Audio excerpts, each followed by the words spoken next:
Deus salve a nação de um povo sem noção. Essa é a nossa mensagem, nossa reflexão sobre a palavra de Deus, inclusive nessa Semana da Pátria. Eu convido você a acompanhar e refletir sobre a palavra de Deus com a gente. Não se esqueça aí, inscreva-se no canal, ative o sininho, envie os seus comentários e multiplique essa palavra, esta mensagem que será bênção na vida de tanta gente. Seja parceiro da IBNU.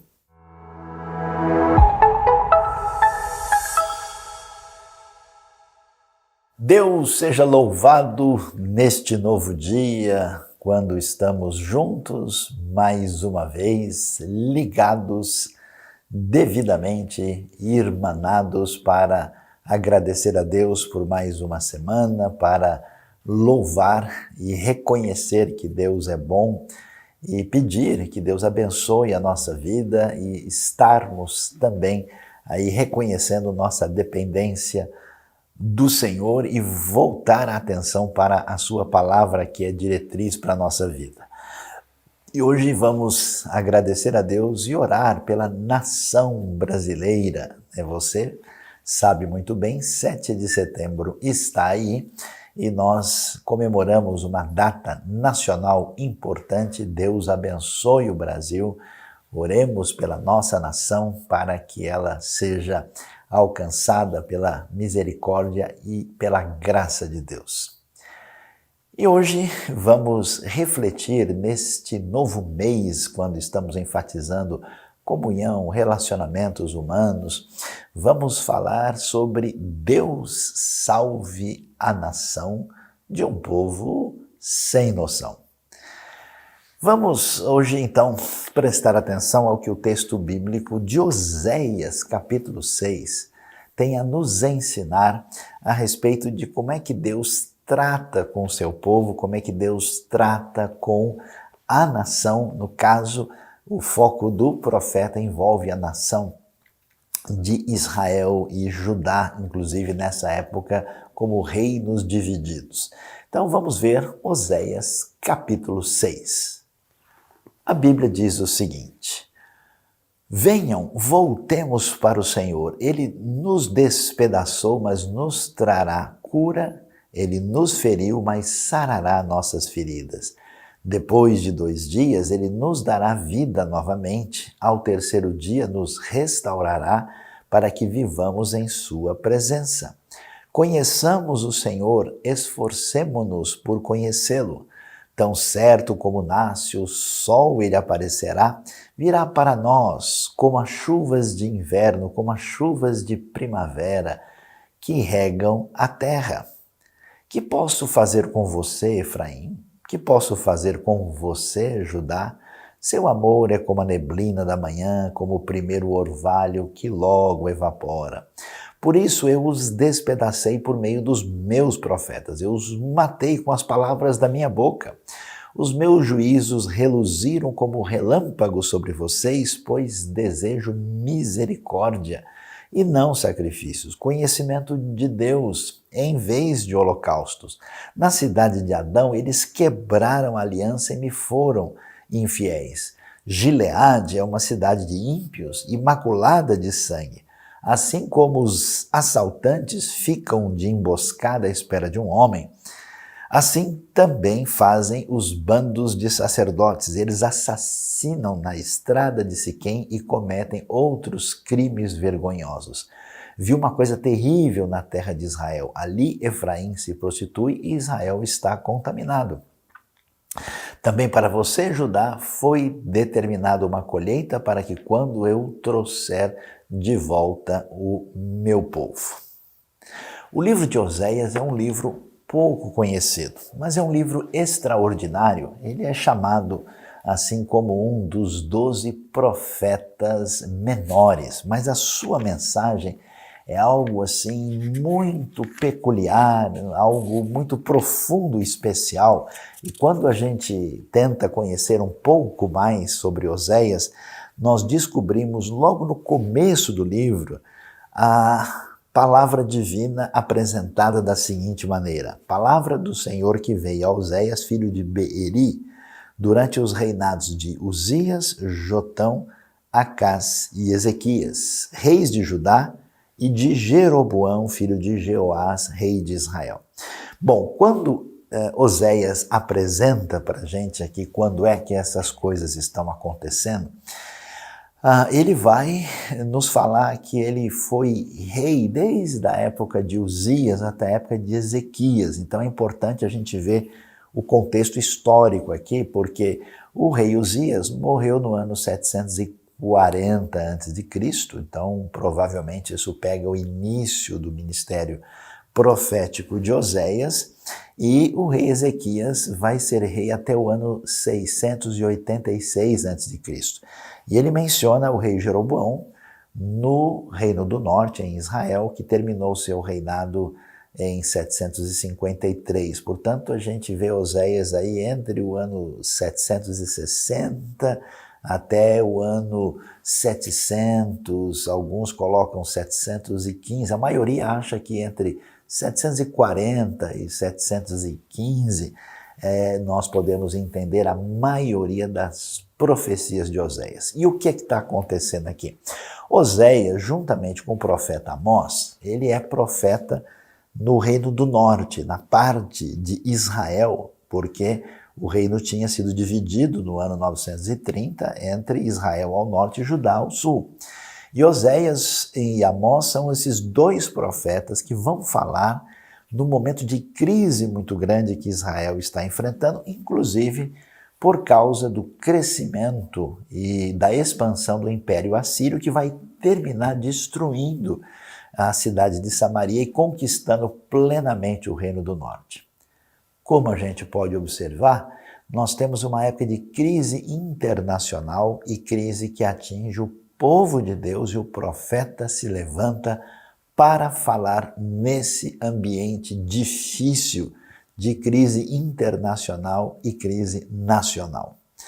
Olhando então para o texto que nós lemos, é muito interessante ver o que acontece. O texto de Oséias, você vai ver nesse começo do capítulo 6, que na verdade está ligado com o que começa lá em 4:14 e atravessa, aí o capítulo 5, chega no capítulo 6 até o verso 3, se você prestar atenção, por exemplo, você vai ver que o texto pula uma linha na sua Bíblia para dar início ao versículo 4, e nós vemos uma chamada da parte de Deus para que o povo se volte para o Senhor. E a partir do verso 4, nós temos aí uma série de advertências da parte de Deus falando dos problemas do povo, dos problemas da nação. Na verdade, uma nação sem noção. E podemos dizer também que em muitos aspectos, infelizmente, na nossa realidade brasileira também temos aí, em grande parte, uma nação que tem lá os seus predicados favoráveis, mas muita coisa que se passa aqui é também de uma nação sem noção. Olhando para a sequência do texto, a gente vai ver aquilo que é retratado, os problemas que aparecem aí. A coisa era tão séria que a gente não vai ler todos os detalhes aqui, porque não teremos condição de fazê-lo agora, mas se você puder ler o livro de Oséias no começo, particularmente do capítulo 1 até o capítulo 3, você vê Oséias se casando com uma mulher chamada Gomer, e a vida dele se torna uma metáfora de como é que Deus trata com o seu povo. Essa mulher se perde, se afasta de Oséias, ela vai entrar numa vida de promiscuidade e decadência moral e espiritual, e quando ela está nessa situação terrível, Deus manda uma mensagem para Oséias dizendo o seguinte, preste atenção, capítulo 3, verso 1, o Senhor me disse, vá, trate novamente com amor sua mulher, apesar de ela ser amada por outro e ser adúltera. Ame-a como o Senhor ama os israelitas, apesar de eles se voltarem para outros deuses e de amarem os bolos sagrados de uvas passas. E então Oséias vai como que resgatar, como que comprá-la no mercado de escravos. E o texto diz, por isso eu a comprei por 180 gramas de prata e 1,5 barril de cevada. E eu lhe disse, você viverá comigo por muitos dias, não será mais prostituta, nem pertencerá a nenhum outro homem, e eu viverei com você. Então a gente vê como é que Deus vai agir com esse povo sem noção, como esse Senhor que quer salvar a nação. E é curioso, né, a continuação, pois os israelitas viveram muitos dias sem rei e sem líder, sem sacrifício, sem colunas sagradas, nem sem colete sacerdotal, sem ídolos de família. Depois disso, os israelitas voltarão e buscarão o Senhor, o seu Deus, e Davi, seu rei, virão tremendo atrás do Senhor e das suas bênçãos nos últimos dias. Então, o que é interessante a gente ver onde é que está a realidade de uma nação sem noção e como o Deus da redenção e da salvação estende a mão para salvar essa nação. E a razão de pensarmos e refletirmos sobre isso, nós que somos brasileiros irmanados nessa terra tão bonita, de gente de todos os cantos do mundo que se tornaram aqui esse um povo só, né? A coisa bonita no Brasil é essa diversidade de gente, com uma grande variedade de sotaques, com pessoas de todos os tipos irmanados nessa grande nação que é impressionante. Eu tenho viajado para vários lugares do mundo e as pessoas assim falam tantas vezes do povo brasileiro de boca cheia, né? Tá certo que temos lá os nossos problemas, os nossos equívocos e posturas nem sempre muito bem-vindas, mas de modo geral o pessoal ouve falar do Brasil e abre um sorriso, porque nós sim temos tantas coisas para agradecer a Deus, inclusive também a igreja brasileira tem feito diferença no Brasil e no mundo, apesar dos seus muitos problemas. E olhando então para Oséias, vamos ver o que acontece aqui.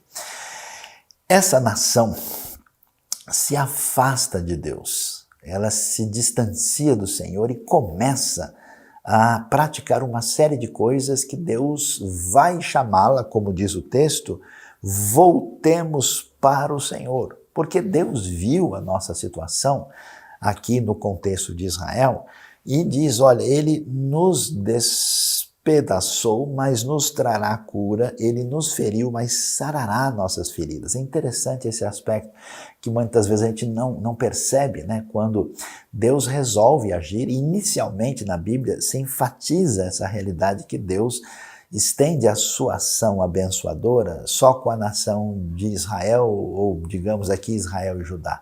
Mas nós vemos que esse amor de Deus, ele amplia a sua ação, porque Deus, na verdade, tem a intenção de abençoar todos os povos por meio da sua ação redentora. Então, essa realidade também se manifesta no agir de Deus para todas as nações que se tornam aí, vamos dizer, descendentes espirituais desse Israel a partir do Messias Jesus.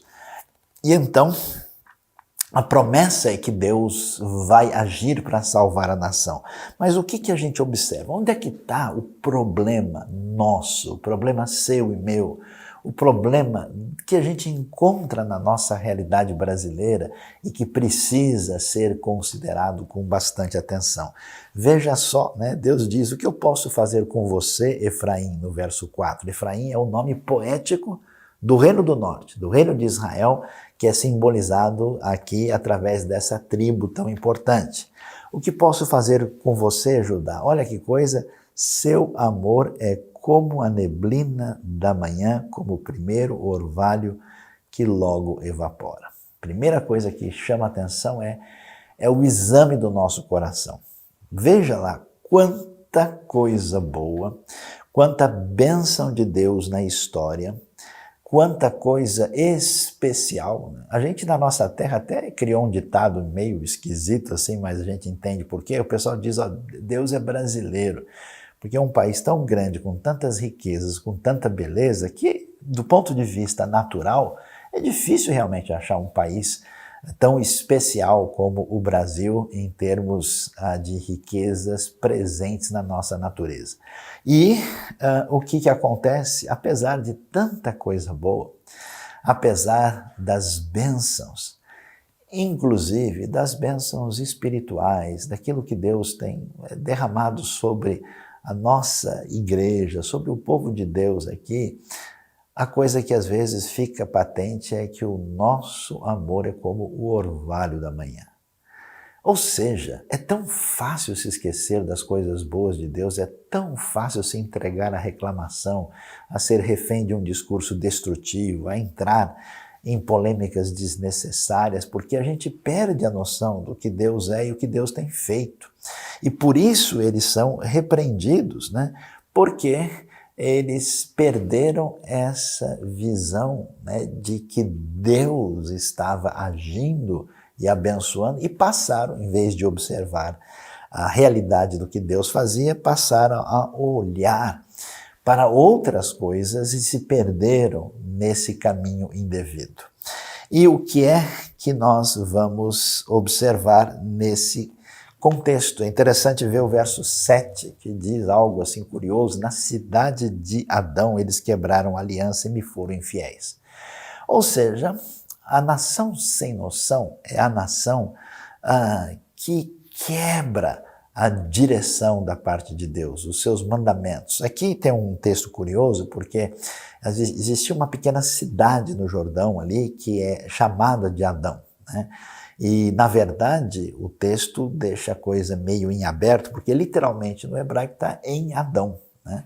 E não existe explicitamente lá em Gênesis uma aliança de Deus com Adão, mas é possível que o texto esteja querendo dizer duas coisas. Ou quando eles pecaram, né, nesse contexto junto ao Jordão e mostraram a sua atitude de infidelidade, ainda que não temos nenhum texto específico que relata um problema nesse local.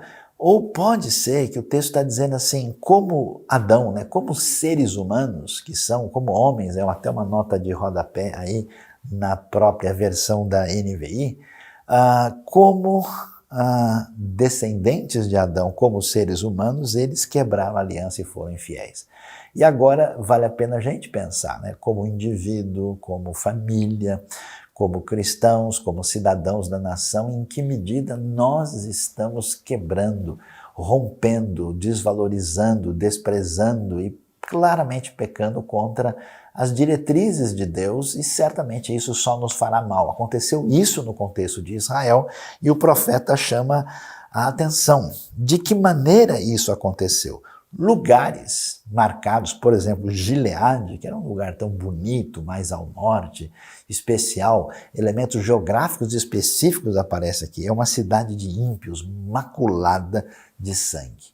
Ou seja, Deus diz, olha pessoal, vocês quebraram a sua aliança com Deus, vocês rejeitaram as diretrizes de Deus, e quando a gente faz isso, a relação de fraternidade, a relação de comunhão com os outros, acaba sendo seriamente prejudicada. Portanto, não há como a gente ter comunhão se a gente não estiver voltado para o Deus da nação. Não há como a gente ter uma sociedade com tanta irmandade e fraternidade se a gente se esquece desse Deus que é Senhor sobre a humanidade. E, portanto, olha, Gileade é uma cidade de ímpios, maculada de sangue, falando certamente de assassinatos, de crimes. E olha só que coisa, os seus assaltantes, né, assim, assaltantes ficam de emboscada, espera de um homem. O que acontece? Assim também fazem os bandos de sacerdotes. Uau! Você entendeu o que Oséias está dizendo aqui? Você tem o sacerdote que tinha uma função de liderança religiosa e de diretriz para a nação no seu relacionamento com Deus. E alguns desses sacerdotes também tinham, claro, nesse ambiente do Antigo Testamento, uma influência política, ou seja, a liderança que envolvia o domínio sobre a nação tanto do ponto de vista do governo, quanto do ponto de vista espiritual, esse pessoal é chamado de bandos, e bandos como de assaltante. Eles assassinam na estrada de Siquém e cometem outros crimes vergonhosos. Meus queridos irmãos e irmãs, que coisa triste, preste atenção, isso acontece no contexto bíblico, na história de Israel do Antigo Testamento, e essa é uma realidade sempre ameaçadora que está à nossa volta.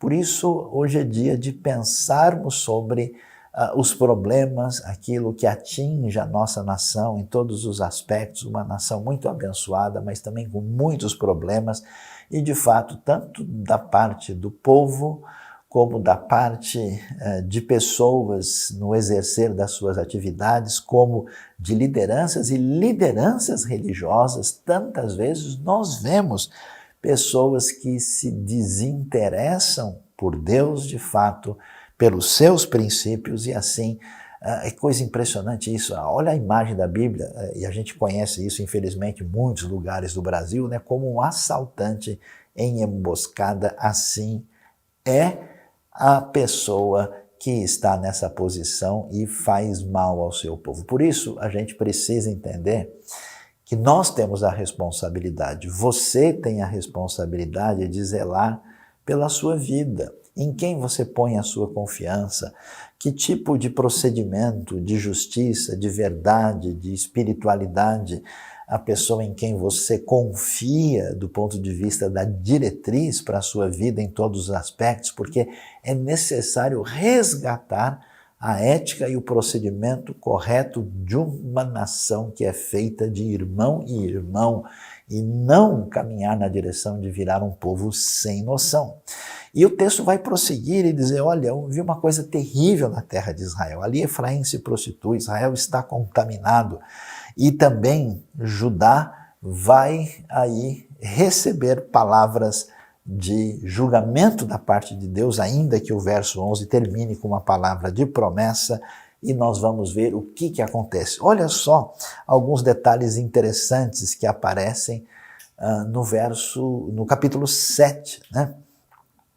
Quando eu tento curar Israel, o mal de Efraim fica exposto, os crimes de Samaria são revelados, eles praticam o engano, ladrões entram nas casas, bandidos roubam nas ruas. Tem gente que acha que isso é uma coisa que aconteceu pela primeira vez no nosso tempo, né? Mas eles não percebem que eu me lembro de todas as suas más obras, seus pecados os envolvem, eu os vejo constantemente. Vamos ver o texto falando, né, das coisas absurdas que eles estavam fazendo contra Deus. Efraim mistura-se com as nações, Efraim é um bolo que não foi virado, verso 8, é aquele bolo que você botou para assar e queimou, né, ficou o carvão embaixo e em cima ele não está nem cozido direito, né? Quer dizer, ficou um negócio estragado, né? Estrangeiros sugam sua força, mas ele não percebe. E nós temos aí coisas muito graves na condenação do procedimento em relação a Deus. É necessário ouvir essa palavra de advertência, de direção. Por quê? Porque Deus mostra para nós coisas especiais. Afinal, a gente deve orar. Deus salve a nação desse povo sem noção. Mas a pergunta é, o que é que a gente deve realmente fazer na direção de responder a essa ação divina que quer salvar a nação? Onde está o segredo dessa caminhada? Olhando para Oséias, é muito impressionante a gente ver o que nós devemos perceber da parte de Deus. Diz o texto claramente que Deus trouxe palavra, eu os despedacei por meio dos meus profetas, com as palavras da minha boca, os meus juízos que vieram, ele atingiu, figuradamente matou com a sua palavra. A primeira coisa importante é dar atenção à palavra divina. Às vezes nós temos ambientes religiosos hoje onde você tem a prioridade de tudo, menos da palavra. Ambientes onde a relação de interação das pessoas é boa, onde você vê aquele clima de festa, de alegria, onde você vê uma série de projetos e de ideias, mas as pessoas não ouvem os profetas de Deus, não ouvem a palavra divina. Então a primeira coisa especial para a gente ressaltar aqui, ouvindo essa chamada, olha, voltemos ao Senhor, porque Ele nos vai curar e vai nos sarar, é dar atenção aos profetas de Deus. E eu convido você hoje a tomar uma decisão na sua vida de fato, passar a ouvir a palavra divina. Fazer um esforço especial. Olha, a partir de hoje eu quero estudar a Bíblia seriamente. Eu quero entender de fato a mensagem de Deus. Você percebe? Porque quando a gente entende mais ou menos, já viu alguém pegar um remédio e ler a bula e entender mais ou menos? Já viu alguém comprar uma casa e ler o contrato e entender mais ou menos?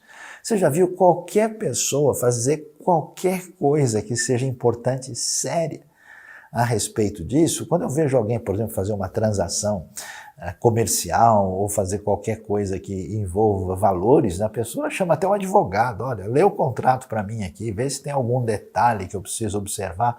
Então, se nós de fato somos discípulos de Jesus, estamos prestando atenção ao que ele nos diz, é importante dar prioridade para o entendimento da palavra, porque sem a devida relação com Deus, sem essa correta conexão, nem há espaço para verdadeira comunhão. A degeneração humana se manifesta, o que a gente vai ver é gente explorando um ao outro, é crime, é maldade, é uma sociedade prejudicada pela sua distância de Deus. Por isso, o chamado aparece aí para nós.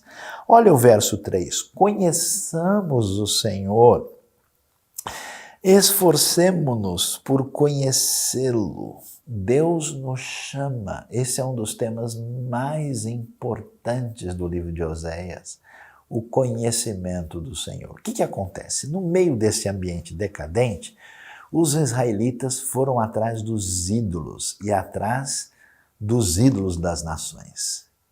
Por que é que será que o povo de Deus faz uma coisa dessas? Eles acreditavam, por exemplo, que eles teriam melhores colheitas se eles seguissem a Baal. Eles acreditavam que os deuses das nações, porque afinal de contas Deus, a gente não pode vê-lo, Deus não consegue ser dominado pela nossa vontade, então surge assim um desânimo e a pessoa diz, olha, quer ver que eu consigo fazer do meu jeito? E aí ele começa a seguir tudo que existe, menos a diretriz da parte de Deus. Por isso nós somos chamados a conhecer o Senhor. E aí é interessante, quando você pensa em conhecer o Senhor, você fala, já sei, tem que virar uma enciclopédia de religião, saber os versículos de cor, eu tenho que lembrar do nome dos 12 apóstolos, decorar os 10 mandamentos, saber tudo que Jesus falou. A ideia não é essa. Conhecer a Deus é tão importante. Sabe por quê? Porque você vai saber quem Deus é e o que Ele pretende. Preste atenção, os israelitas foram, podia dizer assim, longe demais. E o que eles imaginavam? Como tanta gente. Diariamente eu lido com pessoas dizendo, Saião, me ajuda aqui, porque eu acho que minha vida não tem mais jeito, olha, eu passei por tal situação. Sabe por que a pessoa sente isso? Porque ela não sabe quem Deus é. Ela não conhece o Senhor, e o Senhor se revela na sua palavra. Você imaginou uma coisa dessa? A nossa sociedade não é tão assim, eu acho interessante isso, capaz de emitir juízo pesado contra todo mundo que é diferente da gente. E olha, eu não estou falando de um grupo específico, são todos os grupos assim. Basta a pessoa falar do seu adversário ideológico, político, religioso, até futebolístico, ela deita o sarrafo nas costas do outro, e quando é alguém próximo, aí a gente pega leve, aquele negócio, para o inimigo, a lei. Para o amigo, a gente conversa, a coisa funciona assim. Então, quem diria uma coisa dessa? A vida do profeta Oséias, no contexto do Antigo Testamento, a mulher se perde num caminho de devassidão e promiscuidade, e Deus diz, vai lá e traga ela de volta, restaure, e venha aprender comigo como é que eu faço com Israel, ame-a como eu amo o povo. Então você percebe, Deus muitas vezes mostra a sua dureza, mostra a sua palavra de repreensão, mas é como um médico que diz para você, fulano, não faça isso, senão a sua doença vai piorar. Olha, se você não tomar atitude com esse tratamento, você vai ter que amputar a perna. Então a palavra divina, mesmo a palavra de ira, ela tem a intenção de salvar, ela tem a intenção de resgatar, ela tem a intenção de despertar a gente, que se a gente for pelo caminho da nossa cabeça, a gente não vai chegar em lugar nenhum. Por isso, nós somos chamados a conhecer o Senhor. E conhecer o Senhor significa saber de fato quem é Deus, como Ele se revela a nós. Mas conhecer mais do que isso. Conhecer não é só você ficar sabendo sobre quem Deus é você experimentar Deus na sua relação interpessoal. Dá uma lida, por exemplo, em muitos salmos, né? Veja a maneira como Jesus fala do Senhor. Dá uma olhada nas cartas para ver que significa uma experiência pessoal que você tem mediante essa conexão espiritual com a palavra de Deus, mediante a ministração de Deus no seu coração, mediante o seu momento de profundidade, de devoção. Quer dizer, só quem experimenta o negócio é que sabe qual é o tamanho da sensação. Você sabe, eu não gosto muito desse negócio de altura, né? Eu olho assim, já fico meio esquisito. E eu ainda era muito novo, criança, e eu resolvi naquele bendito negócio chamado montanha-russa, né? E o pessoal falava, tal, não sei o quê, e olha, eu entrei naquilo ali, fechei os olhos, e eu não tenho vontade de voltar a segunda vez, porque eu vi que experiência complicada foi aquela, né? Marcou de maneira muito sensível. E você só sabe quando experimenta. Então conhecer o Senhor não é só saber sobre Deus, é você buscar a Deus na sua individualidade, no seu relacionamento interpessoal, você experimentar essa ação do Deus Todo-Poderoso que traz temor ao nosso coração e tão bondoso e amoroso, com uma misericórdia que não tem fim. Então esse é o caminho. E olha que interessante, quando a gente conhece a Deus, entendendo quem Ele é, na experiência espiritual e aí que vem outra questão, na obediência às suas diretrizes, porque conhecer aqui também, né?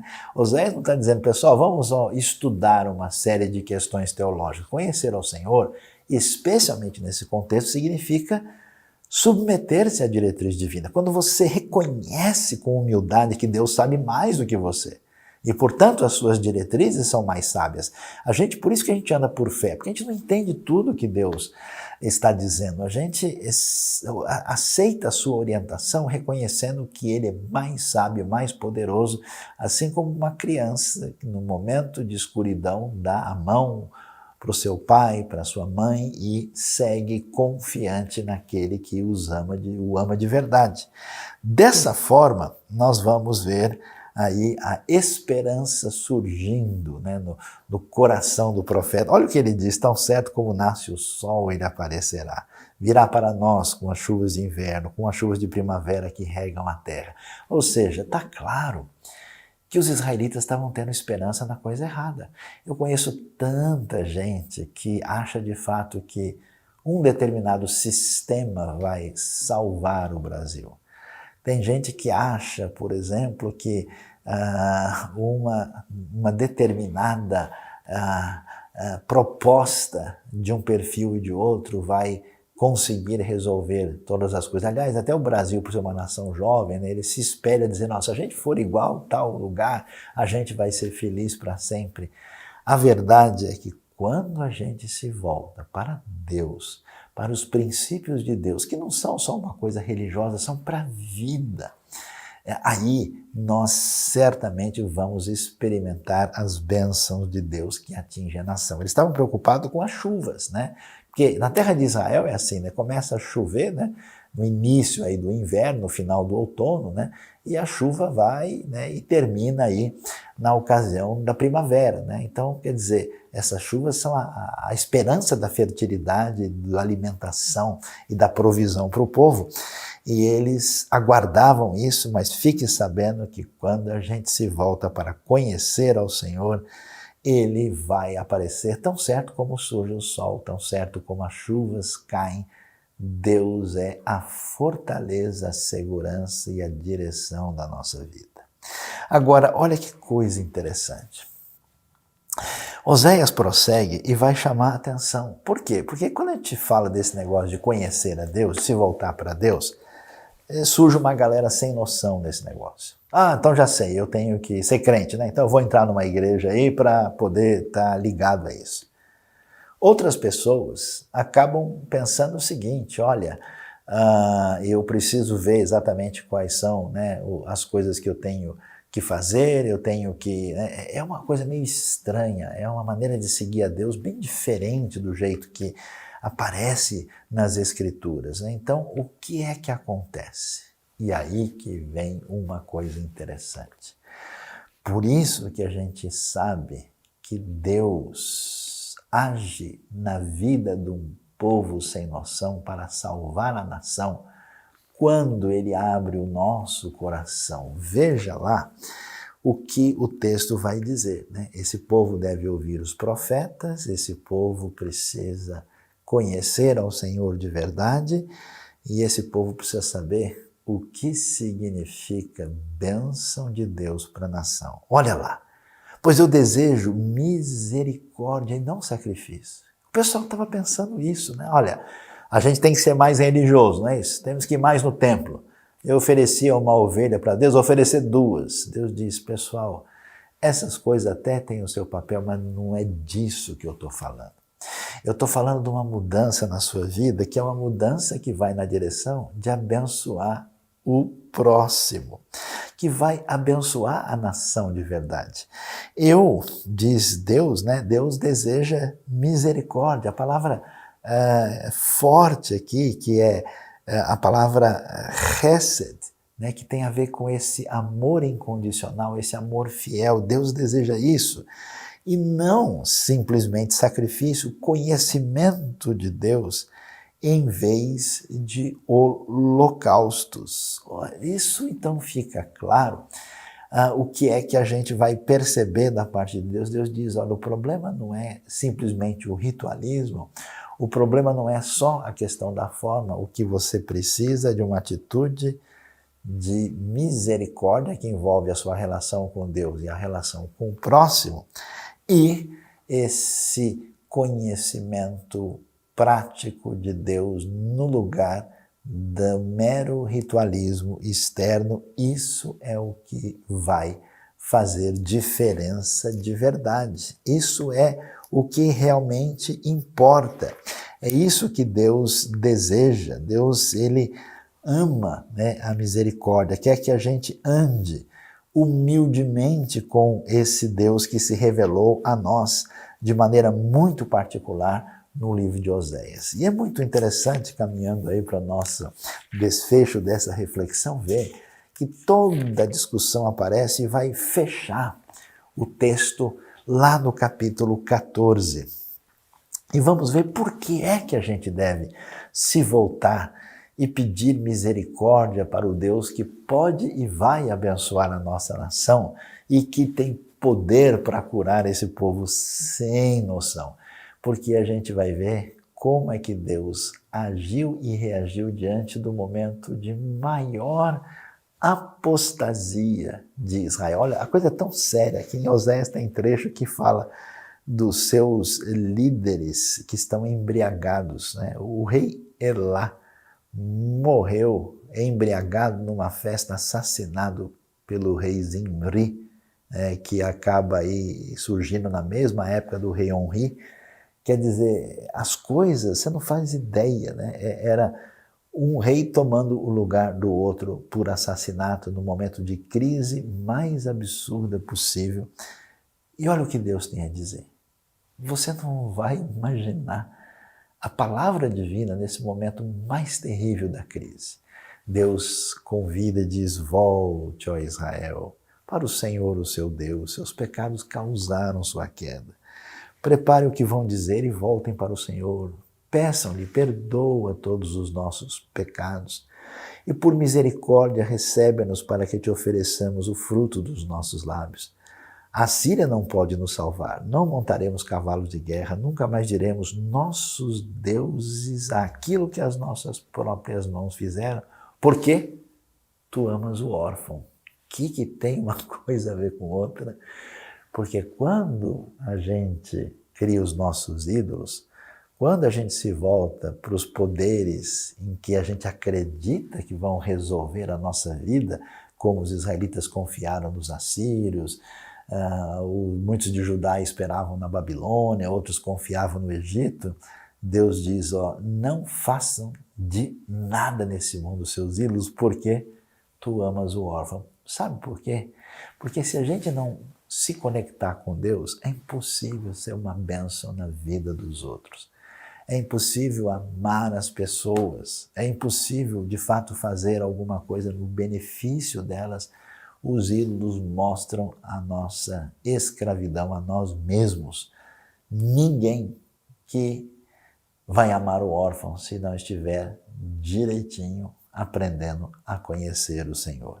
E Deus diz, olha o que Deus diz, eu curarei a infidelidade deles, eu os amarei de todo o meu coração, pois a minha ira desviou-se deles, serei como orvalho para Israel, ele florescerá como lírio, como o cedro do Líbano aprofundará suas raízes, seus brotos crescerão, seu esplendor será como o da oliveira, sua fragrância como a do cedro do Líbano, os que habitam a sua sombra voltarão, reviverão como o trigo, florescerão como a videira, e a fama de Israel será como a do vinho do Líbano.